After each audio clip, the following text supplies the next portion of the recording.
Natissa here, and welcome to You Can Grow Too. This video is the conclusion of my single seed challenge and the 5 lessons that I've learned from this big fail. And a surprise too. Jumping right in, lesson learned number 1. Things change, factors change. Things that worked before in the garden may not work in the next season or whatever season you are in. I've grown watermelons from the year 2020, 2021, and 2022, and that has been one of the easiest crops for me to grow in the spring and summer season. But last year and this year have been so difficult, so horrible, I've barely got anything. It was a very difficult part of this year's season, which leads us into lesson number 2, accepting failure. Failure is disappointment. It's very hard. No one wants to go through that. For me, watermelons are kind of the gateway into the summer garden. It's hard to garden this time of year here in the subtropics of Florida. So when my watermelons aren't working, it just makes me wonder, why am I doing this? To accept something doesn't mean you have to be happy about it. Acceptance is all about just accepting what is happening, what has happened, and moving forward from that. Instead of staying in that disappointment, this acceptance is going to help me try to make things better, which leads me into lesson learned number 3, is to do things differently, to change what I do. It was suggested by my husband and one of you that maybe I need to try planting my watermelons in fall. And I admit, it was something I didn't really want to do because in the past, I've had great success with planting watermelons in our spring and summer season. But if I want watermelons and something has changed maybe in my spring and summer season, maybe I need to change what I do. So what I'm doing right now as I am planting for fall, I actually am working on some watermelon seedlings just to see if maybe this is going to be a better timing for them. I'm accepting my failure this season. I'm moving forward. I'm making changes. Despite failure and despite maybe what you could maybe foresee to be a failure, leads me into lesson learned number 4, just enjoy the process. When I started this year's single seed challenge, my seedless watermelon and super hybrid, I was so excited just at the possible outcome of what could be to grow a watermelon from a seedless watermelon and to continue my super hybrid that I was just continually breeding each year. And the idea of having that super hybrid pollinate the seedless, and that experiment. So there was just so much excitement at what could be. Toward the beginning, when the seeds did germinate, it was exciting to see that super hybrid watermelon germinate, but it was even more exciting to see the seedless watermelon germinate because according to my research, it was kind of a little risky to try to plant that seed because it's not promised to actually germinate. So to see that germination and that seedling grow was very exciting. And just watching both those seedlings during the process of, taking them outside, tending to them on a daily basis, just to take that extra moment and see what was going on with those 2 seedlings. It really was just kind of a special moment in the day, very special just to see how each one grew differently. For a while, the super hybrid watermelon to me was looking stronger, and the seedless watermelon was still growing nice, but compared to the 2, just looked a little more scrawny, and I admit I was a little more concerned for it. And on planting day was also, of course, very exciting, but it also was strangely emotional to me because it was the first time that these 2 seedlings growing side by side were planted on different parts of the garden bed.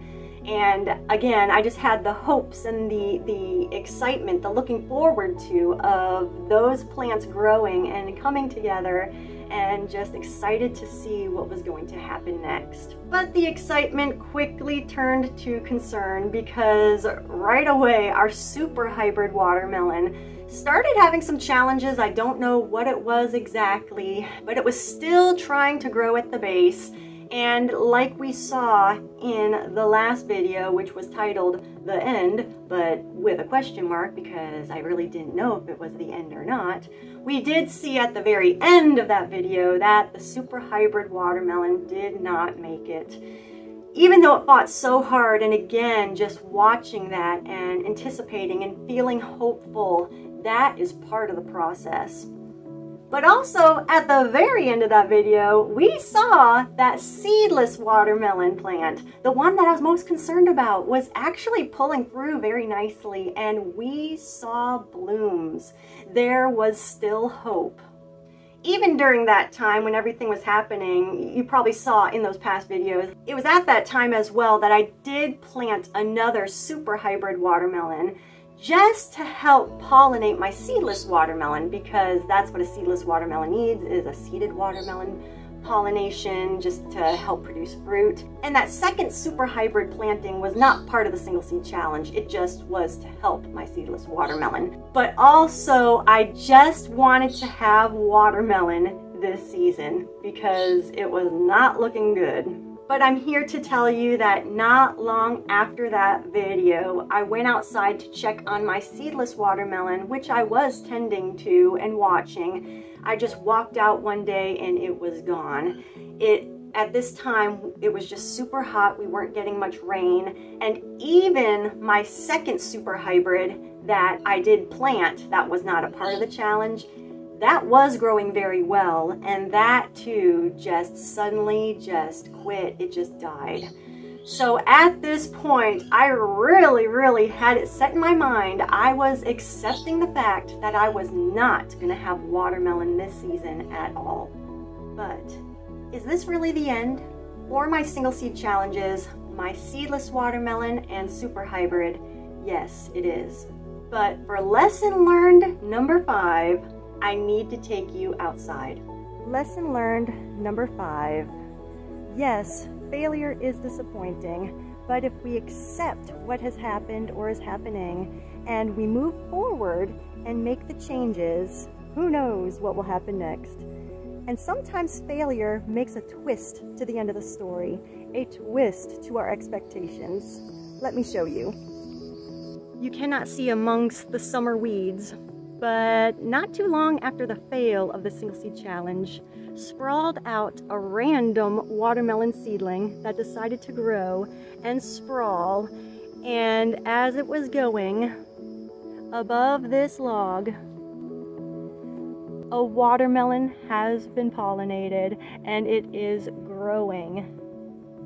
And just a couple days ago, I saw something at my feet. I can't believe I didn't notice this.